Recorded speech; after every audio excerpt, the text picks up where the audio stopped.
Maravilhas do Mundo.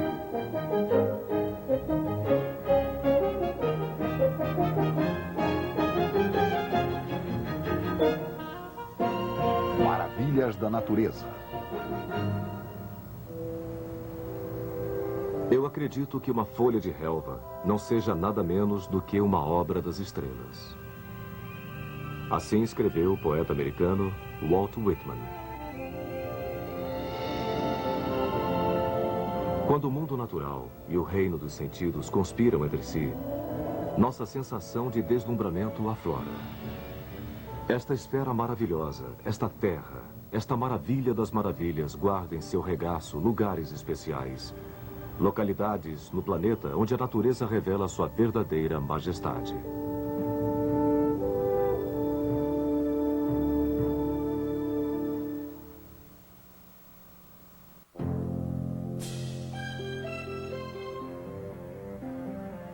O Grand Canyon.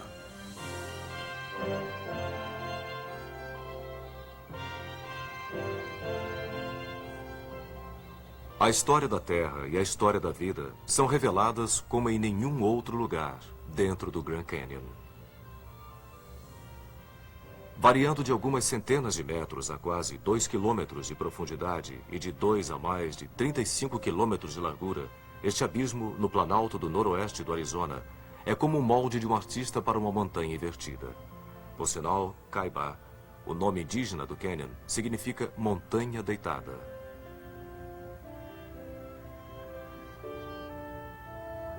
O Grand Canyon é, na verdade, uma rede de vários canyons interconectados, cobrindo mais de 3.000 quilômetros quadrados.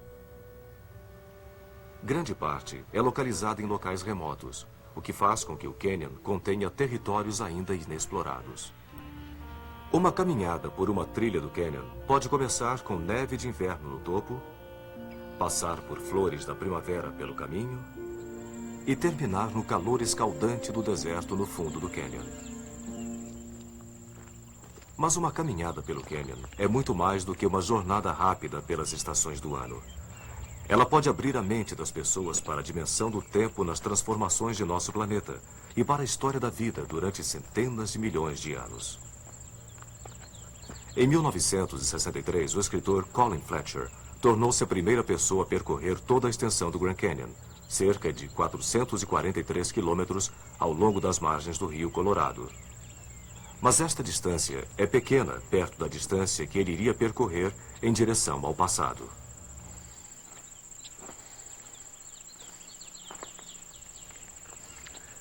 Eu ainda me lembro bem. Por um momento, eu vi os séculos voltando à medida que eu ia descendo pelo cânion. Eles iam voltando pelo corredor de tempo que se espalhava atrás de nós. E eu percebi que se eu descesse até o fundo do canyon, até o fundo daquele silêncio, daquele espaço e daquela solidão, eu poderia, de uma certa maneira, também voltar atrás na face aparentemente impenetrável do tempo. Estas rochas no fundo do canyon têm cerca de 2 bilhões de anos. O tempo depositou outras camadas sobre esta base. Milhares de vezes, durante os últimos 200 milhões de anos, a vida surgiu de oceanos primitivos, plantas floriram, semearam e cobriram o solo. E a Terra se transformou em um planeta verde.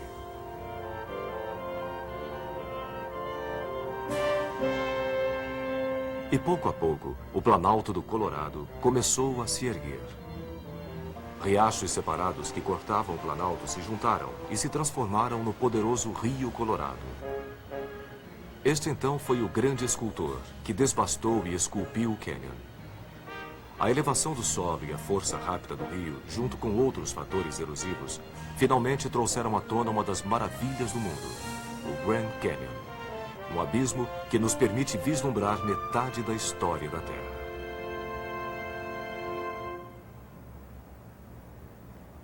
Este santuário é fruto da força do rio.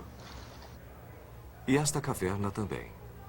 dezenas de milhares de pessoas poderiam ficar no interior dela e ainda assim se sentiriam insignificantes perante sua imensidão.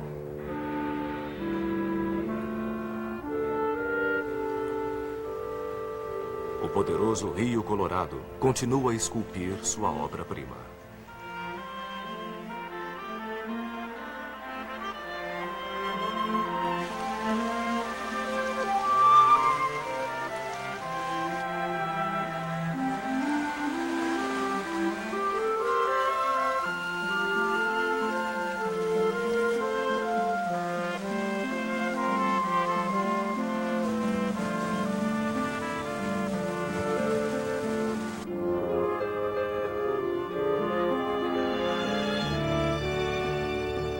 O Rio Colorado, que criou o Grand Canyon, era bem diferente do rio que hoje corre pelo Canyon.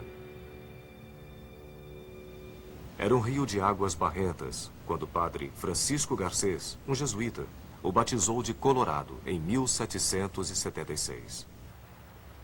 Hoje em dia, o rio não é mais colorado ou avermelhado. Suas águas são claras. A lama, pedras e entulho que ele carregava das montanhas rochosas até o México no início de sua existência, agora ficam armazenadas no Lago Powell. Este reservatório artificial foi formado pela represa Glen Canyon, que domou a força do Colorado. Quando o Major John Wesley Powell fez sua viagem histórica de barco pelo Canyon em 1869, o fluxo do rio era de cerca de 1.100 metros cúbicos de água por segundo. Desde 1964, quando a represa começou a transformar a força do rio em energia hidrelétrica, o volume de água diminuiu para 1/10 do original, mudando para sempre o meio ambiente do Colorado. Os seres humanos têm vivido nesta região há milhares de anos. Hoje em dia, o Canyon serve de moradia para os índios Hualapai e Havasupai. Há 1000 anos, o Canyon abrigava os Anasazi. Seus descendentes hoje em dia são os índios Hopi, e o Canyon permanece como seu lugar sagrado e espiritual. Em 1540, o explorador espanhol Coronado procurava as fabulosas cidades douradas de Cibola. Ouvindo falar de um rio enorme, ele enviou um grupo de homens para procurá-lo sob o comando do capitão Garcia López de Cardenas. Guias Hopi levaram os espanhóis até o topo da parte sul do Canyon, mas não contaram seu maior segredo: como chegar até o rio lá embaixo. Sem água, o capitão teve que abandonar a expedição. Um dos lugares sagrados que os índios Hopi não queriam que os europeus encontrassem era Sipapo, o lugar onde, segundo sua lenda da criação, os primeiros seres humanos emergiram na superfície da Terra. Ainda hoje, os índios Hopi fazem uma peregrinação anual até o Grand Canyon.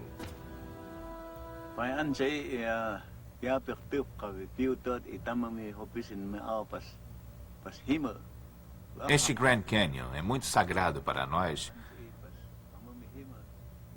porque o povo Hopi e todas as pessoas como nós vieram daqui.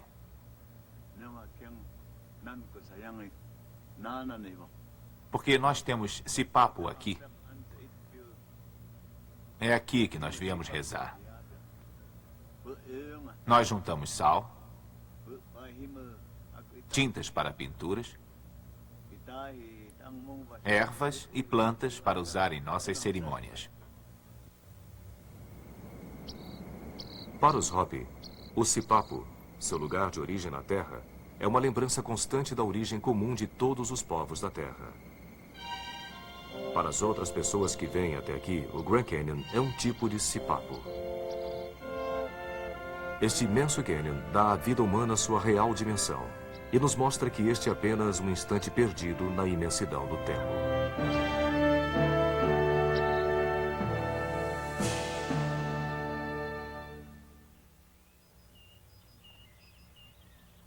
O Serengeti.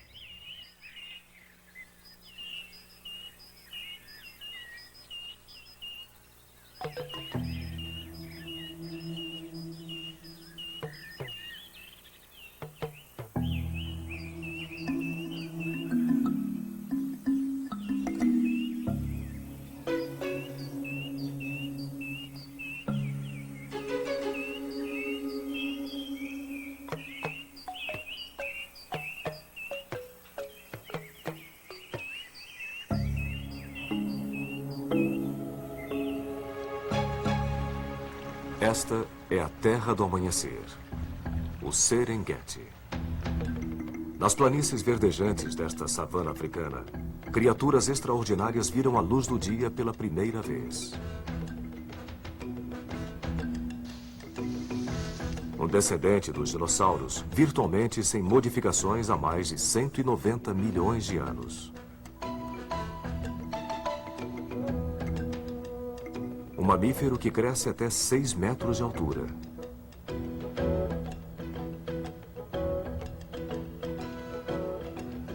Um sociável pássaro aquático. E um recém-chegado ao mundo animal. O homem. Um membro da família dos primatas que anda ereto e usa ferramentas. Foi nesta savana que a vida humana evoluiu e se desenvolveu. O homem provavelmente esteve aqui desde que os ancestrais da raça humana deixaram as florestas da África Central. O que os fez chegar até aqui ainda atrai pessoas hoje em dia, milhões de anos depois. Uma abundância de vida animal.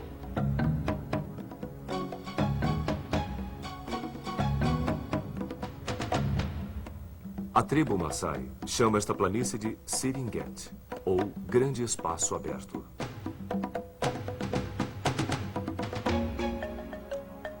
Uma das razões pelas quais muitas criaturas sobreviveram aqui através dos tempos é que estes trópicos não sofreram as extremas mudanças de temperatura da era glacial. A abundante vegetação e a grande oferta de água da África Oriental foram responsáveis pelo sustento da vida selvagem. O Masai Mara, a porção do Quênia dentro do ecossistema Serengeti, é o lar de quase uma centena de espécies de mamíferos, répteis e anfíbios, e de mais de 300 tipos de pássaros.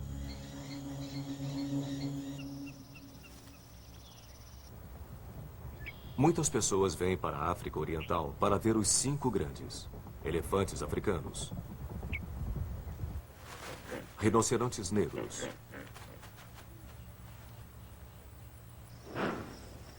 búfalos africanos, leões e leopardos.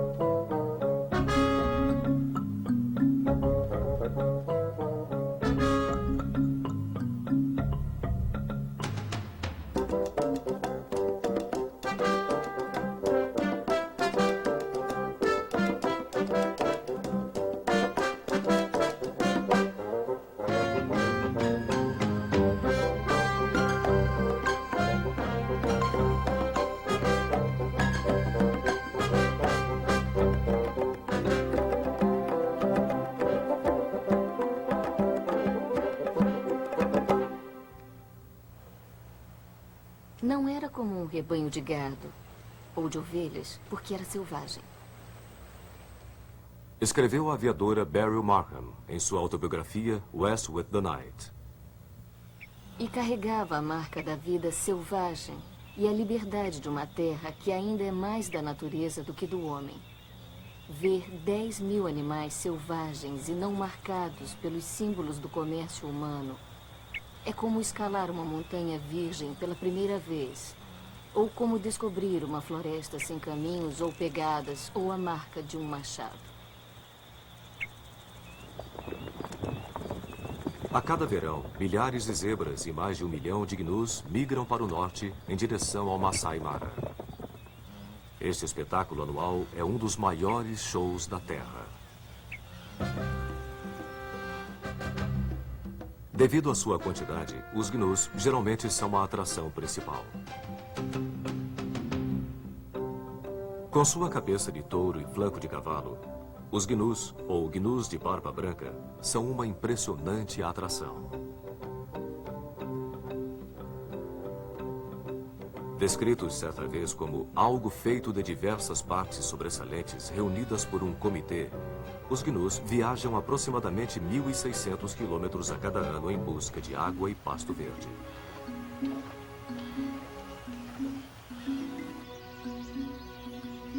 Em janeiro, quando as monções sopram do nordeste, os gnus deixam o Masai Mara, seguindo nuvens de chuva em direção ao sul para a vizinha Tanzânia.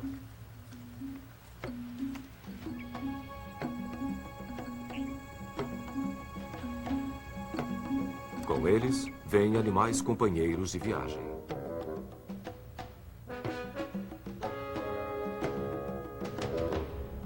Depois destes companheiros, vêm os predadores.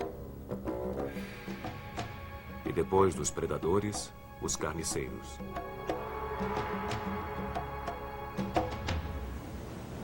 A cada ano, milhares de gnus morrem cruzando o rio Mara ao dirigirem-se para o sul, para o Serengeti. É o pasto rico em cálcio das planícies que os seduz, mesmo arriscando suas vidas.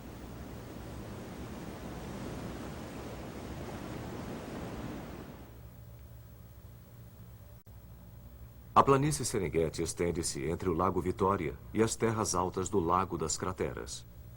O local exato para onde vão os animais depende das instáveis condições da temperatura e oferta de terra e comida. Hienas e flamingos, predadores e presas. Todos precisam igualmente de água.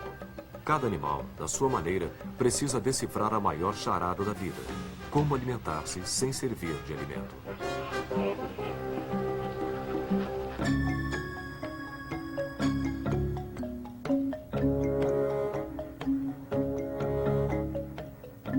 Leopardos são conhecidos como animais que matam pelo prazer de matar e têm a capacidade de adaptarem-se aos mais diversos tipos de habitat. E como homem, eles tendem a ter um companheiro para a vida toda.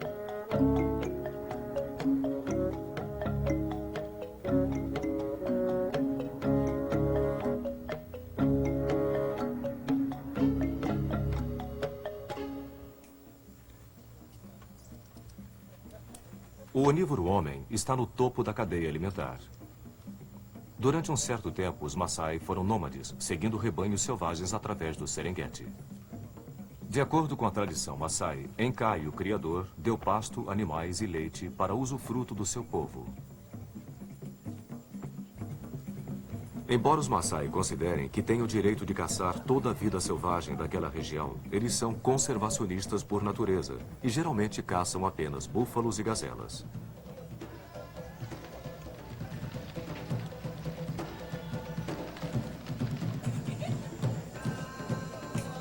Para os Maasai, coexistir pacificamente com a vida selvagem é parte de sua herança. Infelizmente, algumas das espécies do Serengeti estão ameaçadas por caçadores ilegais. Proteger a vida selvagem do Serengeti vai tornar possível que as gerações futuras possam testemunhar a maravilha da vida nesta terra paradisíaca. Contemplar esta magnífica migração é compartilhar de uma experiência eterna, inalterada desde o despertar do homem.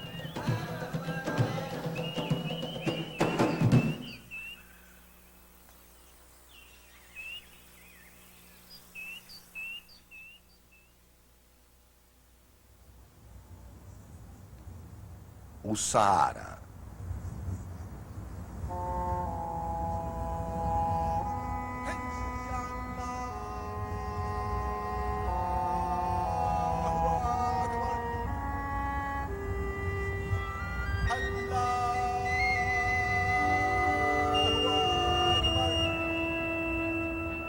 Ao norte do Serengeti, estende-se um território proibido, onde o poder do sol torna a sobrevivência um desafio diário. Pode ter sido aqui, no maior deserto do mundo, que os seres humanos desenvolveram pela primeira vez a sensação de deslumbramento.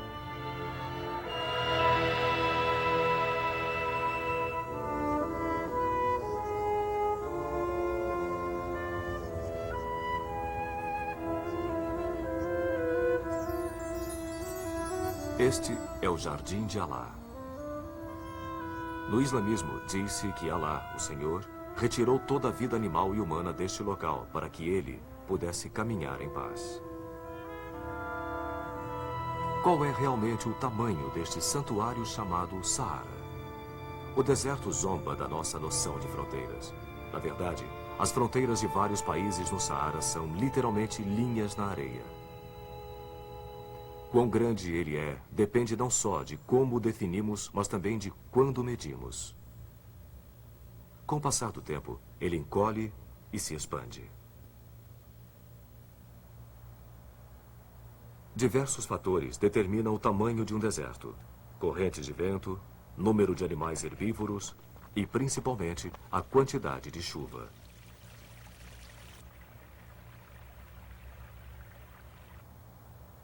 Apenas 1/7 do Saara é areia. As planícies de cascalho, chamadas regs, são bem mais extensas e ainda mais estéreis do que as áreas de areia chamadas ergs.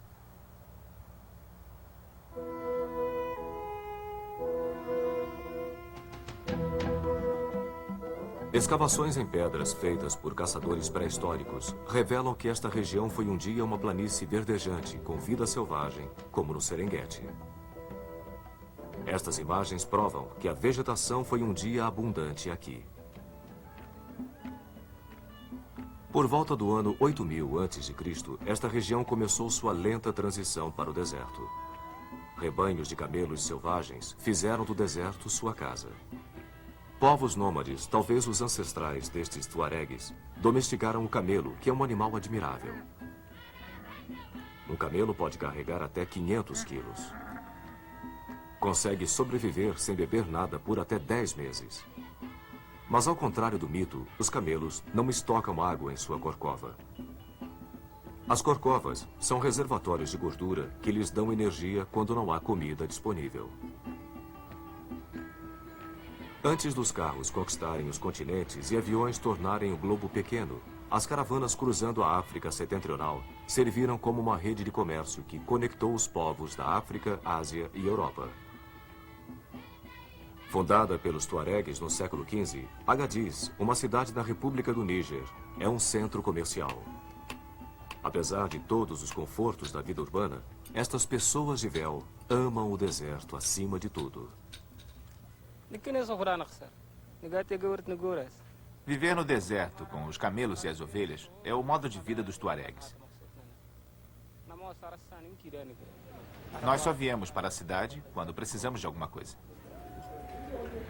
Agadez já viu muitas caravanas chegarem e partirem. Algumas rumo ao oeste, 1.200 quilômetros para Timbuktu, ou norte, 2.700 quilômetros até a costa mediterrânea. Outras viajam para o leste, cruzando o formidável deserto Teneri, levando cereais para as minas de sal de Bilma. Um dos segredos da sobrevivência no Saara é o sal. Ele pode ser mais precioso do que ouro, pois ajuda o corpo a reter água. No verão, quando o calor pode exceder 65 graus centígrados, é possível perder 4 litros de água por dia. Comer sal e beber água previnem a desidratação abaixo do implacável sol.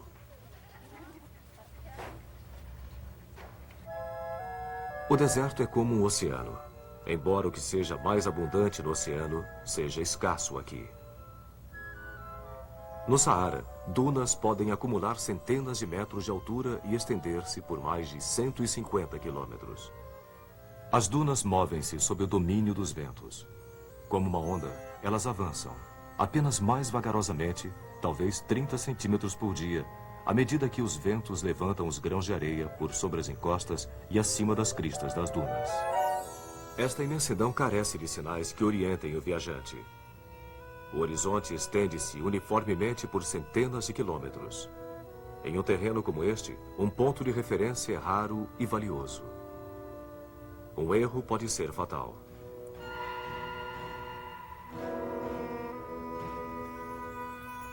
Se o viajante ler erroneamente as estrelas, ou falhar, ou procurar um marco, ele perderá o oásis, a mais minúscula das ilhas neste mar sem água.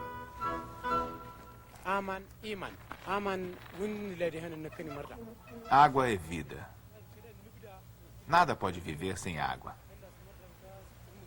Durante a estação chuvosa, a água desce o leito dos rios. mas a água é como um pântano. Cavando um poço fundo, que vai nos dar boa água, e bebendo a água do poço, a gente não fica doente. Ao olhar rapidamente, o viajante acredita que o Saara não oferece nenhum sinal de vida. Do espaço, ele parece a superfície de um planeta estéril. No entanto, seres vivos fazem daqui sua morada. Tudo que sobrevive no deserto enfrenta um duplo desafio: conseguir água suficiente e evitar sua evaporação. Os insetos resolvem ambos os problemas facilmente. Das plantas e de outros insetos, eles extraem líquido. Esconder-se debaixo da areia os mantém frios. As plantas podem empurrar suas raízes debaixo da areia ou expandi-las lateralmente para capturar a umidade da superfície. Um simples arbusto pode ter 80 quilômetros de raízes.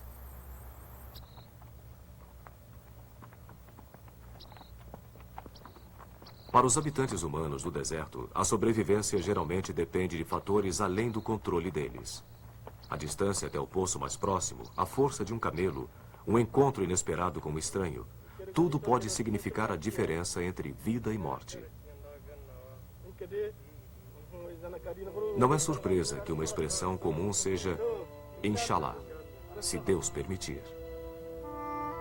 Foi neste deserto que a mente humana abraçou pela primeira vez a ideia de monoteísmo. O monoteísmo emergiu no Egito no século XIV a.C., quando o faraó Akhenaton renunciou aos deuses antigos. Ele proclamou que o sol era a única divindade. Aproximadamente um século depois, Moisés recebeu uma revelação de um Deus que não podia ser visto. A profecia de Deus deu a Moisés a coragem para liderar seu povo da escravidão para a liberdade.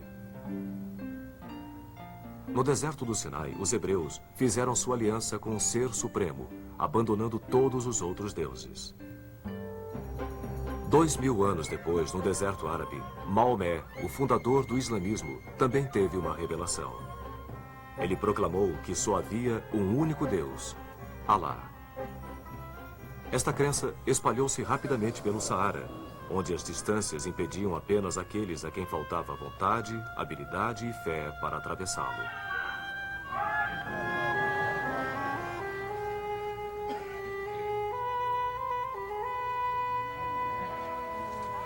Tradicionalmente, os muçulmanos fazem uma peregrinação para Meca, sua cidade sagrada na Arábia Saudita, pelo menos uma vez na vida. Através dos séculos, milhões têm atravessado o Saara a caminho deste local sagrado. Se Deus o permitir, Inshallah, os viajantes vão alcançar seu destino antes de encontrar o que o destino lhes reservou.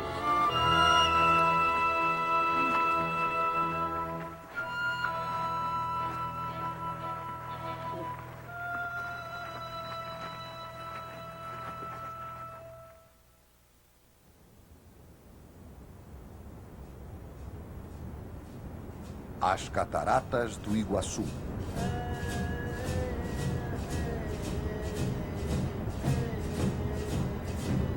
De todas as quedas d'água do mundo, Iguaçu deve ser a mais espetacular. Iguaçu, na língua guarani, quer dizer grandes águas ou muita água caindo. Este paraíso marca a fronteira entre Argentina e Brasil.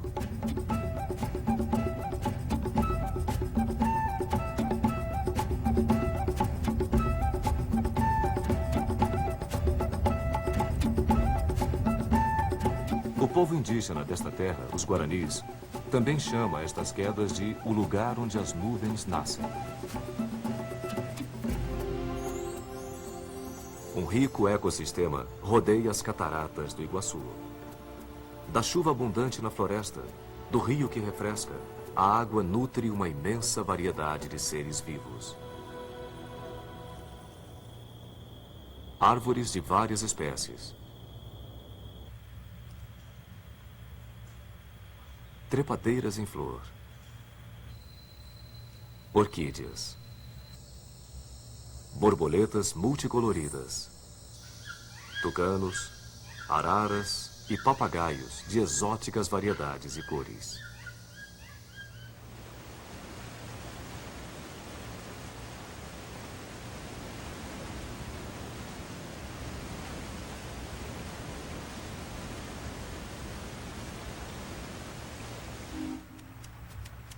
O rio Iguaçu se origina na Serra do Mar, uma cadeia de montanhas perto da costa do Brasil, no Oceano Atlântico. Por mais de 1.300 quilômetros, o rio flui através do sul do Brasil, fazendo fronteira com a Argentina durante os últimos 120 quilômetros de sua jornada.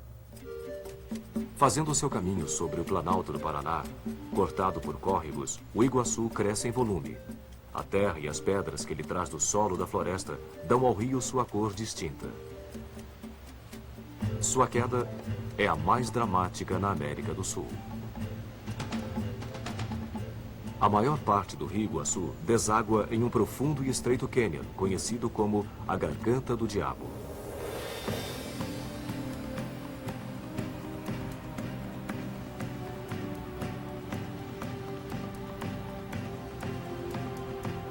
Águas que escapam da Garganta do Diabo se espalham por sobre o Planalto antes de correrem para o precipício.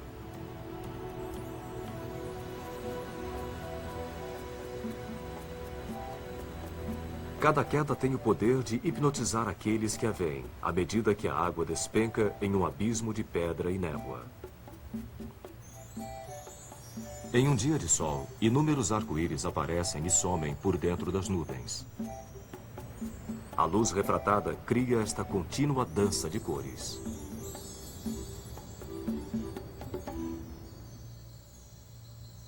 Dentro da floresta tropical, habitam macacos gritadores e capuchinhos. Os capuchinhos derivam seu nome de monges cristãos. Em italiano, cappuccino refere-se ao capuz que os freis franciscanos usam. Ao contrário de seus primos africanos e asiáticos, os macacos do Novo Mundo têm rabos que permitem segurarem-se em árvores. Naturalistas têm tentado descobrir por que os macacos e outros primatas nunca evoluíram na América. Alguns especulam que é porque os macacos deste lado do Atlântico nunca desceram das árvores. Eles nunca precisaram. A floresta sempre lhes deu todo o necessário.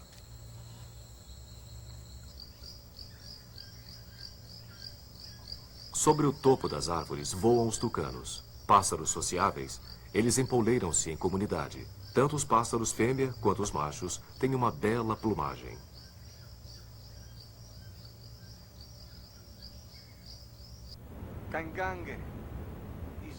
Os guaranis vivem na floresta desde tempos imemoriais. Sua lenda sobre a origem das quedas d'água é tão fantástica quanto as próprias quedas.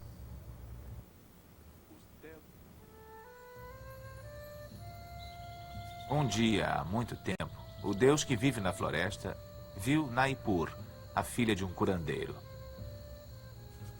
O deus disse a ela: "Você virá comigo ao meu templo e tudo o que eu quiser você fará." Havia um guerreiro chamado Caroba que amava Naipur. Navegando de canoa através do veloz rio Iguaçu, o casal tentou escapar do deus da floresta. Mas o deus os viu escapar e ficou muito bravo. No caminho deles, o deus criou um precipício de cataratas.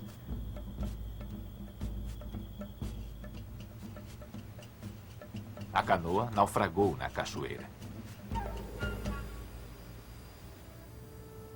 Naipur foi transformada em uma pedra no fundo do abismo, escondida para sempre pela neblina.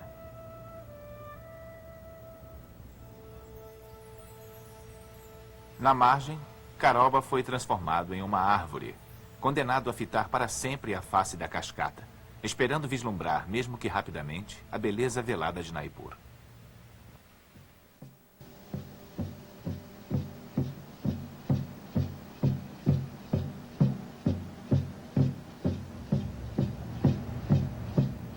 Por inúmeras gerações, os guaranis têm enterrado seus mortos perto das cataratas de Iguaçu. É um local apropriado. Os guaranis acreditam que cada pessoa, por sua vida, abriga a alma de uma borboleta. E esta região atrai legiões de borboletas, aproximadamente 500 espécies diferentes. Um dia, os guaranis que habitavam na costa do Atlântico avistaram algo estranho. Navios com árvores dentro deles ameaçavam no horizonte. Devido ao fato de os guaranis usarem ornamentos parecidos com os do Império Inca, os exploradores espanhóis acreditaram que haviam achado o Eldorado, uma terra mítica de prata e ouro. Álvaro Nunes, cabeça de vaca, foi o primeiro europeu a ver as cataratas do Iguaçu e viver para contar. Ao contrário da maioria dos exploradores da sua época, que viam os índios como selvagens, subhumanos, Cabeça de Vaca acreditava que os nativos eram seres humanos e tinham almas.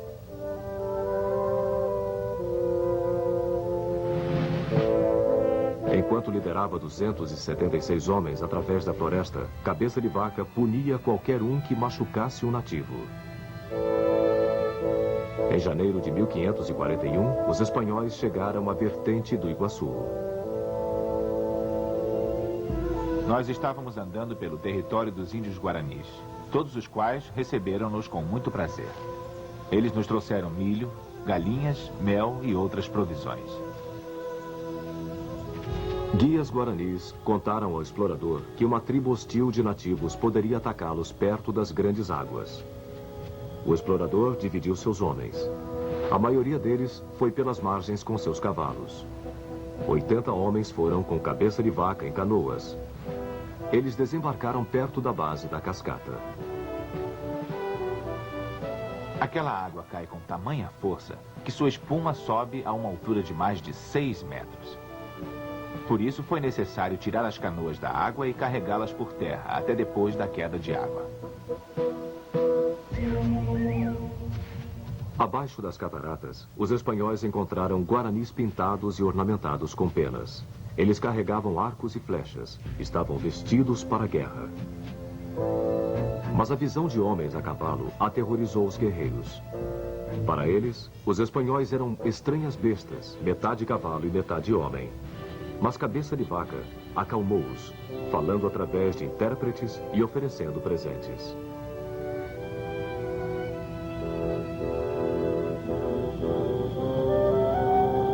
Finalmente, seguros de que os espanhóis eram humanos, apesar de tudo, os nativos ajudaram-nos a cruzar o furioso rio. Embora a Cabeça de Vaca continuasse sua procura pelo Eldorado pelos 19 anos seguintes, ele não encontrou em nenhum outro lugar um tesouro mais espetacular do que as cataratas do Iguaçu.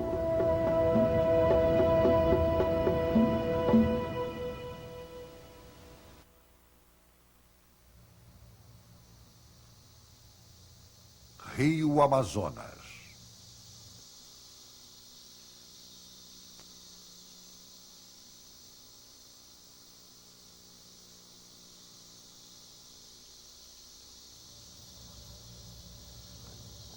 Há mais vida por hectare de terra aqui do que em qualquer outro lugar da Terra.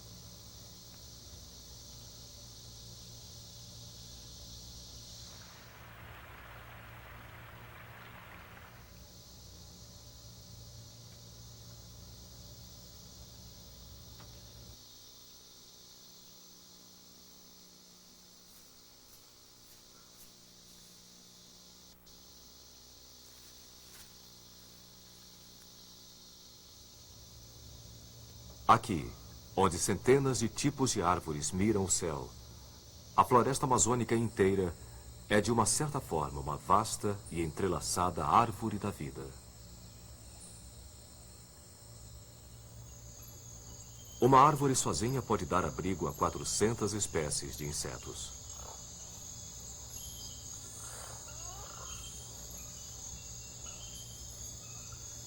Nos galhos entrelaçados no alto do dossel da floresta, movem-se macacos, morcegos, cobras e pássaros. De todas as formas de vida conhecidas no planeta, aproximadamente metade é encontrada na bacia do Amazonas. Cobrindo mais de 5 milhões de quilômetros quadrados em 9 países, a maior floresta tropical do mundo também abriga muitas das espécies ainda não descobertas da Terra.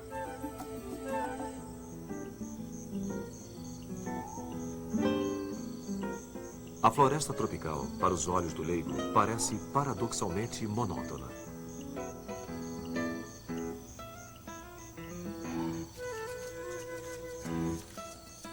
Apenas cientistas e habitantes desta floresta sabem onde achar muitas das 4.300 espécies de pássaros, 125 tipos de mamíferos, 100 espécies de répteis e 30 milhões de espécies de insetos que vivem dentro, abaixo e acima deste emaranhado de vegetação.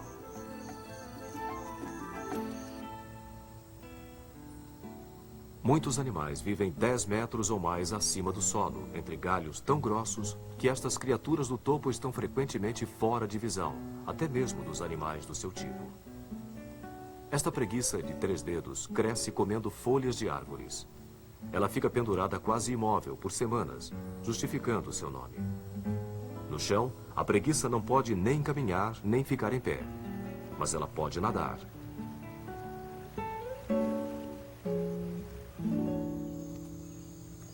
Eco Park é uma ilha de 5.000 hectares no centro da Amazônia. Aqui, Mark van Roosmalen, um holandês que trabalha para o Instituto Natural de Pesquisa Amazônica, abriga macacos doentes e confiscados. Nós temos, no momento, 20 espécies de macacos da Amazônia. Nós temos macacos muito raros, que quase nunca são vistos, como os macacos brancos. Eles são da parte inundada da floresta. O propósito desta floresta de macacos é tanto científico quanto conservacionista.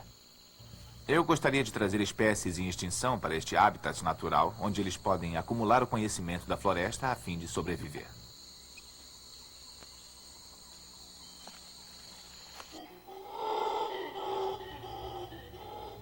Macacos gritadores mantêm seus bandos juntos através do uso de suas cordas vocais. Um tipo de amplificador formado em suas laringes faz com que seus gritos sejam ouvidos por quase 5 quilômetros, um som intimidador para potenciais predadores e membros de bandos rivais de gritadores. Durante o sufocante calor do meio-dia, até mesmo os gritadores ficam em silêncio, enquanto descansam na cortina verde.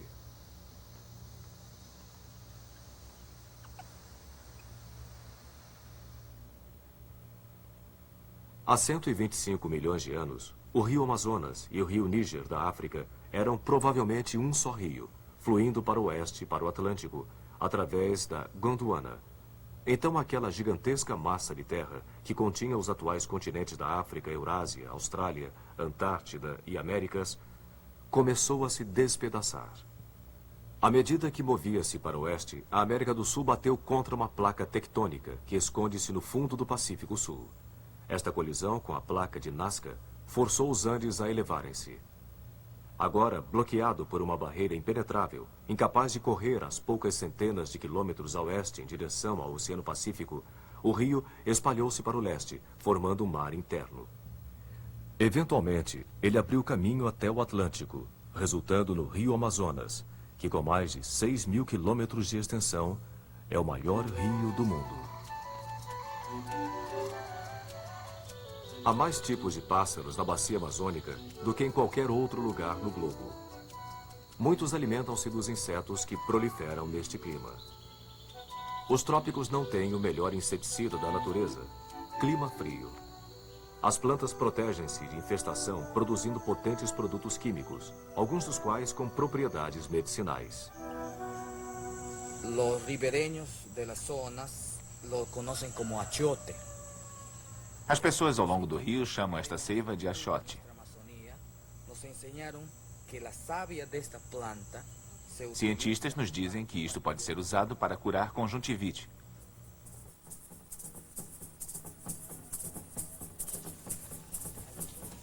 Povos indígenas usam plantas para curas e para propósitos menos medicinais.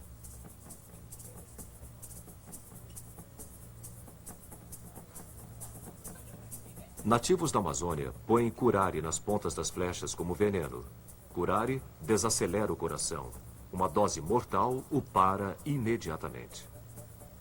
Em hospitais modernos, cirurgiões usam um derivado do curare como relaxante muscular para operações cardíacas.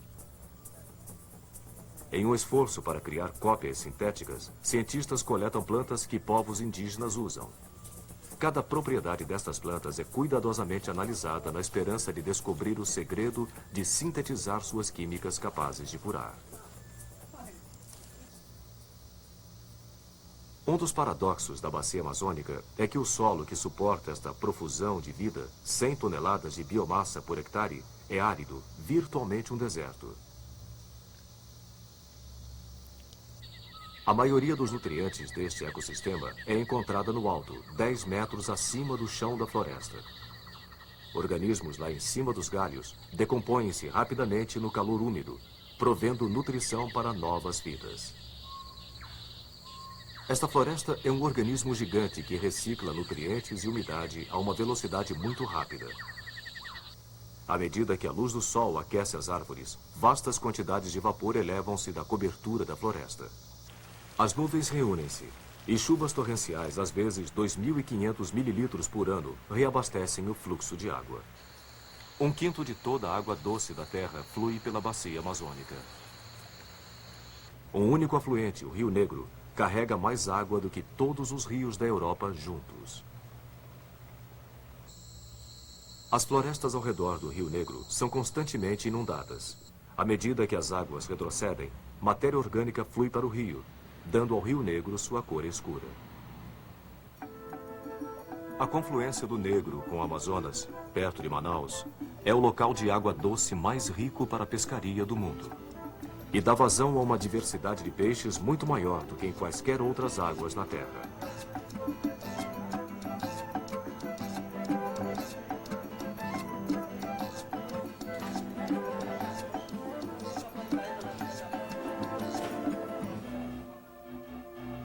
O gigante pirarucu pode atingir até 3 metros e pesar até 100 quilos. Embora seja um peixe, ele se comporta algumas vezes como um mamífero. Ele cuida dos seus filhotes. Os peixinhos seguem suas mães até perto de completarem 4 meses. Possuindo tanto pulmão quanto guelras, o pirarucu sobe até a superfície para respirar, tornando-se um alvo fácil para os arpões dos pescadores. Muitos pescadores já perderam um dedo dos pés ou das mãos pescando as carnívoras piranhas. Mas o alimento principal da piranha são outros peixes. Frequentemente, uma piranha morde outra piranha. Esta é uma maneira destes grandes cardumes manterem sua oferta de comida abundante. Uma das razões para a impressionante diversidade de formas de vida na Amazônia é que até recentemente não havia nenhuma espécie dominante. Havia comida suficiente para todos e de tantos tipos diferentes que uma multitude de criaturas conseguiu estabelecer um nicho único. Apenas em décadas recentes, os esforços humanos alteraram este meio ambiente em uma escala maior. A construção de estradas e represas, a mineração e queimadas, vem destruindo a floresta a uma taxa de 20.000 quilômetros quadrados por ano. Uma área do tamanho da Suíça. Se este ritmo continuar, o ecossistema da Amazônia será apenas uma memória dentro de 100 anos. Aqueles que apreciam a sabedoria da natureza questionam se a sabedoria humana crescerá a tempo de salvar esta maravilha primitiva, uma árvore da vida que abriga metade da herança genética da vida na Terra.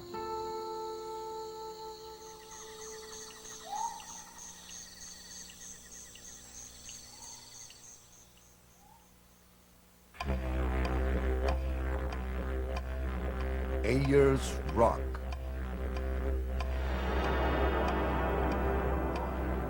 No centro da Austrália, estende-se pelo horizonte um deserto que foi um dia o fundo de um mar antigo.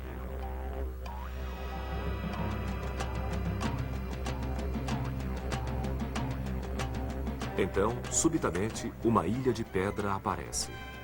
A presença do maior monolito da Terra no terreno tão plano da Austrália é um dos muitos contrastes que este lugar surpreendente e sagrado oferece àqueles que o contemplam. Com mais de 300 metros de altura e cobrindo 2 quilômetros quadrados, este pedaço de arenito é o topo desgastado de uma montanha. Ele pode estender-se até 7 quilômetros abaixo da superfície. Ao redor da rocha, escombros que ao longo dos anos têm sido varridos de seus lados enterram-na ainda mais fundo. Normalmente, os estratos de arenito são horizontais. Mas há 300 milhões de anos, uma violenta convulsão empurrou e levantou o fundo do antigo oceano.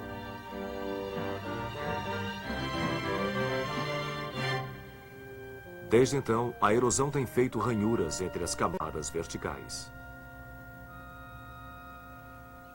À primeira vista, Ayers Rock parece vazia de vida.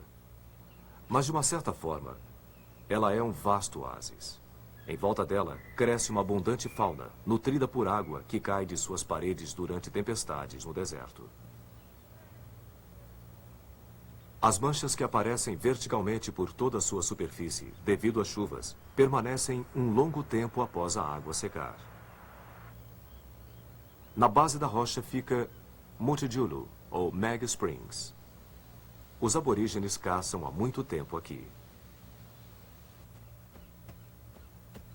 Cangurus e outros animais vêm beber e comer frutas e sementes das plantas que este poço sustenta.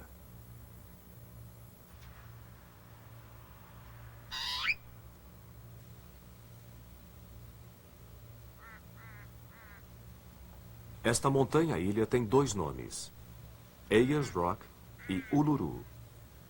Esses nomes sugerem duas visões diferentes de mundo.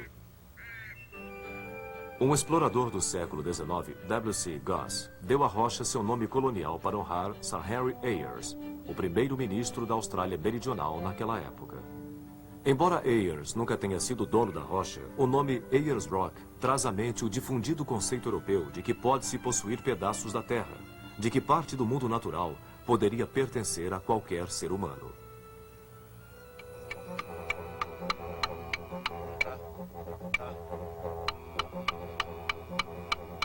O povo aborígene chama as Ayers Rock de Uluru. Exatamente como os povos indígenas de todo lugar, eles têm uma relação pessoal com a terra. Ao contrário de muitos australianos que se referem às Ayers Rock como o coração morto do país deles, aborígenes veem Uluru e seu meio ambiente como uma presença viva. Eles estimam sua cultura como uma linha na tapeçaria da vida, onde plantas, animais, a terra e os seres humanos estão interligados.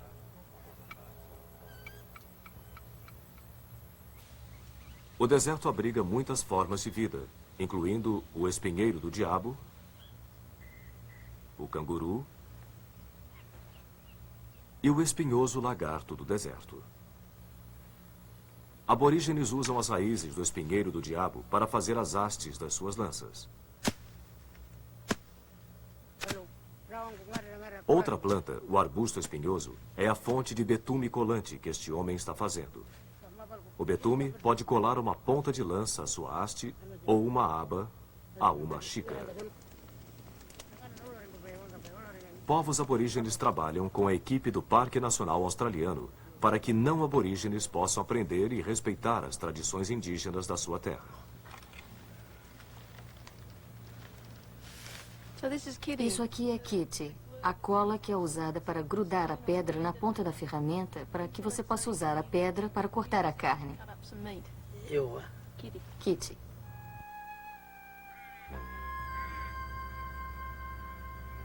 Ver Uluru em diferentes horários do dia é apreciar a sutil aquarela de luzes e sombras.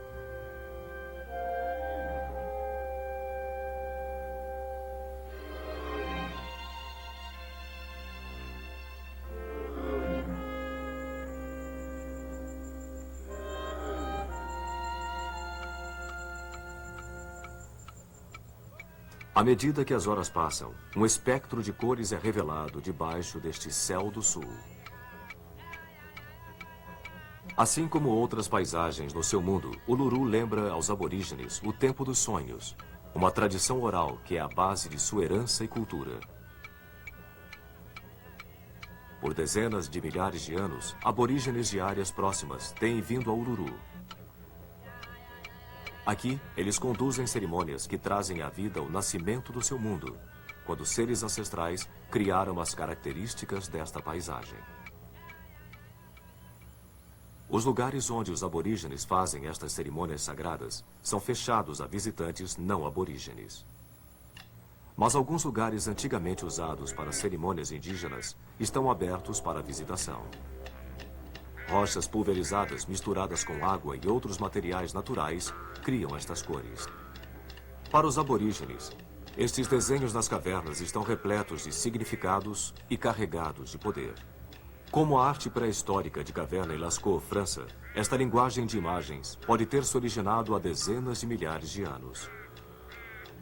Mesmo assim, a cultura aborígene, ao contrário de outros antigos artistas europeus, continua vivendo. É o modo de vida contínuo mais antigo do mundo.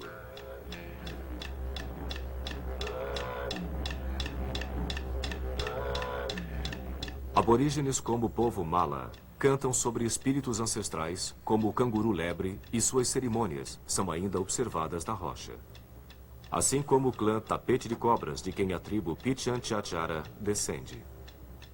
Eles cantam sobre jornadas e rituais, guerras e ataques surpresa, que deixaram seus traços e marcas na terra.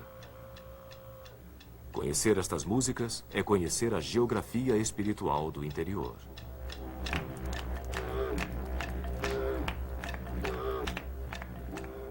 Não importando como é vista a origem do monolito, seja nos eventos do Tempo dos Sonhos dos aborígenes ou no impulso geológico de arenito durante a Era Cambriana, Uluru permanece hoje como uma encruzilhada entre antigos e novos estilos de vida. A posse dessa região foi retornada às mãos aborígenes em 1985, quando o governo australiano recebeu então um contrato de arrendamento de 99 anos.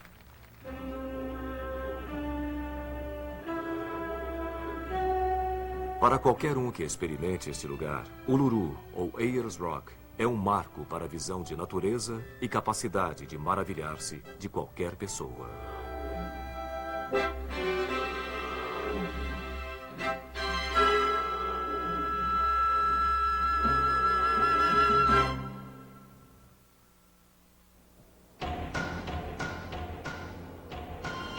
Os Himalaias.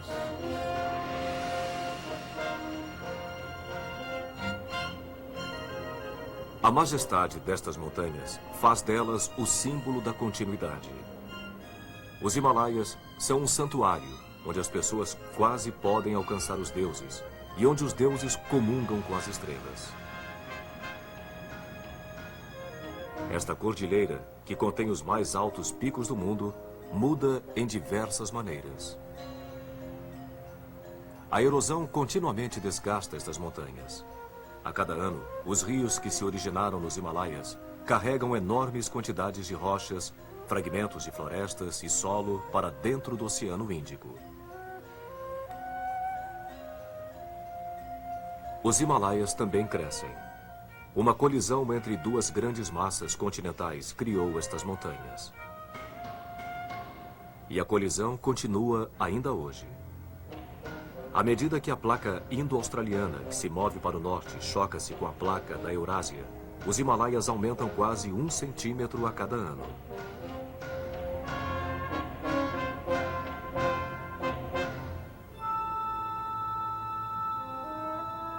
O teto do mundo. É assim que os antigos Sherpas chamavam os Himalaias. Esta cadeia inclui todos os picos do mundo, que tem mais de 8.000 metros de altura. O Monte Everest, que tem 8.800 metros de altura acima do nível do mar, alcança as fortes correntes de ar do topo da atmosfera, o que frequentemente espalha neve para fora do pico.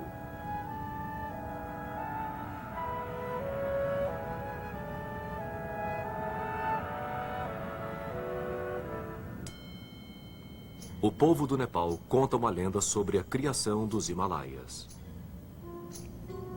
No início dos tempos, a montanha tinha asas. As montanhas voavam ao redor do mundo para onde desejavam. Mas os nepaleses não tinham muita água. Então Indra, o deus da chuva, transformou as asas em nuvens. Incapazes agora de voar, os Himalaias ficaram presos à terra. As nuvens tornaram-se uma fonte de chuva que escorria das montanhas para córregos e rios que nutriram os nepaleses.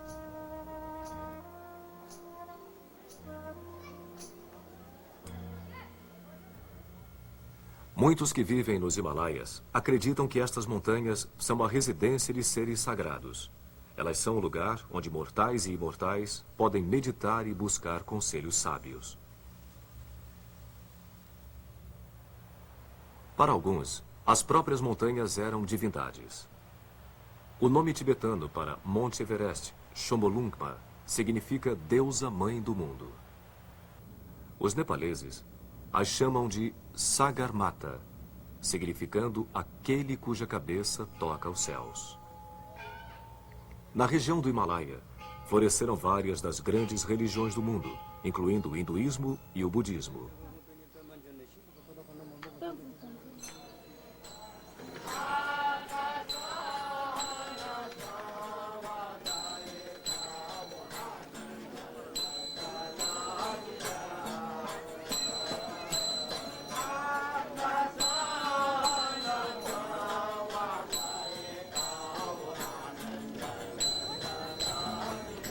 Em Katmandu, a maior cidade do Nepal, a sabedoria das grandes religiões dos Himalaias é evidente. Em nenhuma outra cidade, tantos templos representam tantas fés diferentes. A tolerância religiosa e o reconhecimento que cada fé é um caminho para o mesmo ápice transcendental compõem o espírito que guia aqueles que vivem em Katmandu. De acordo com o antigo provérbio sânscrito, 100 divinas épocas não bastariam para descrever todas as maravilhas dos Himalaias. O que afinal tem estas montanhas que inspiram tanto deslumbramento?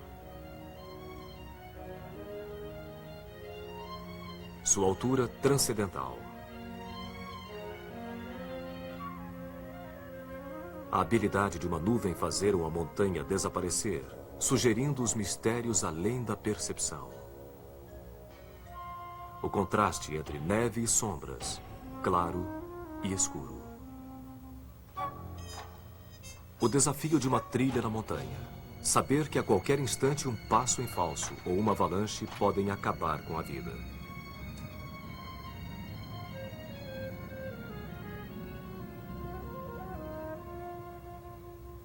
Por último, talvez seja o impressionante tamanho dos Himalaias que põe toda a vida dentro de perspectiva. De acordo com um ditado hindu, assim como o orvalho seca com o sol da manhã, também as preocupações do homem somem ao ver os Himalaias.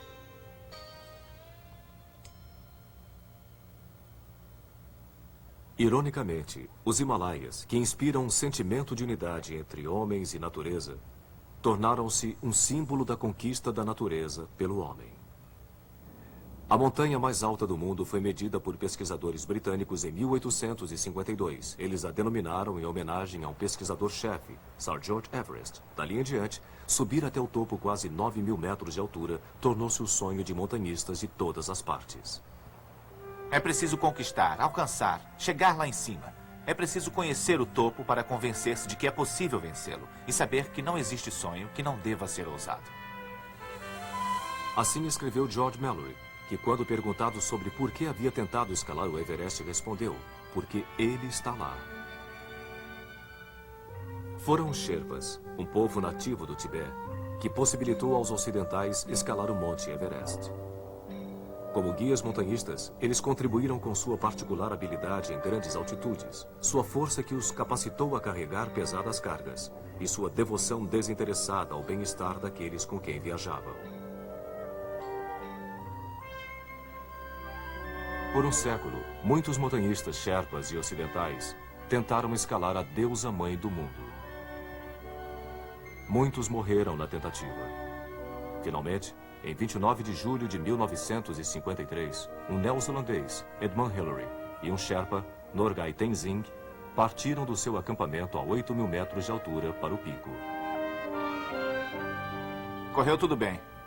Escreveu Hillary em seu diário. E eu me sentia muito bem e fizemos grande progresso. Eu estava amarrado a Tenzing por uma corda e nós nos movíamos com uma outra o tempo todo. Por fim, após uma lenta escalada sobre neve firme, eles alcançaram o topo. Tenzing e eu nos cumprimentamos com um aperto de mãos, e aí Tenzing jogou seus braços por sobre meus ombros. Foi um momento incrível. Depois de Hillary e Tenzing, milhares de aventureiros e montanhistas subiram as curvas do Monte Everest e outros picos dos Himalaias.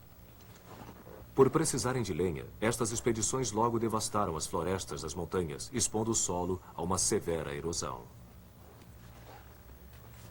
Percebendo que sua conquista do Everest havia acelerado a degradação do ecossistema dos Himalaias, Hillary mobilizou-se para proteger o meio ambiente das montanhas. Trabalhando conjuntamente com os Sherpas e o governo do Nepal, com a ajuda do governo da Nova Zelândia, Hillary estabeleceu em 1976 um parque de 720 quilômetros quadrados. 3 das maiores montanhas do mundo localizam-se dentro dos limites do Parque Nacional de Sagarmatha. Homem e natureza precisam um do outro, e ferindo um, machucamos o outro. Há muito a ser feito para deter a destruição do meio ambiente. Minha última esperança é a incrível adaptabilidade dos seres humanos e a assombrosa resistência da natureza.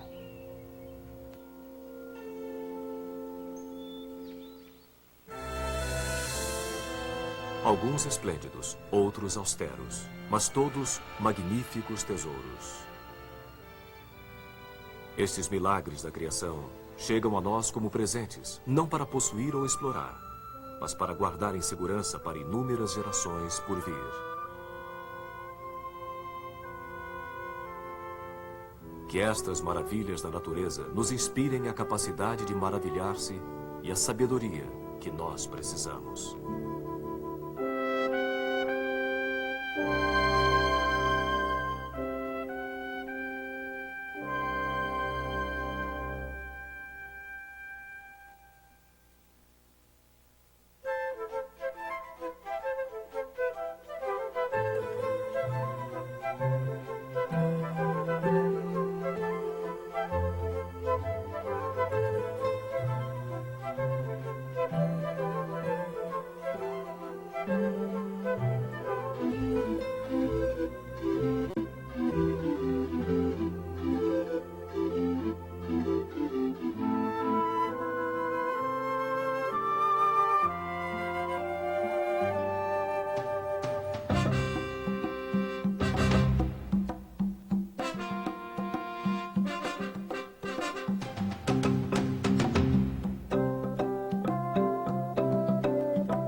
If you're looking for an airline that flies to the great wonders of the world, you could say we have it covered.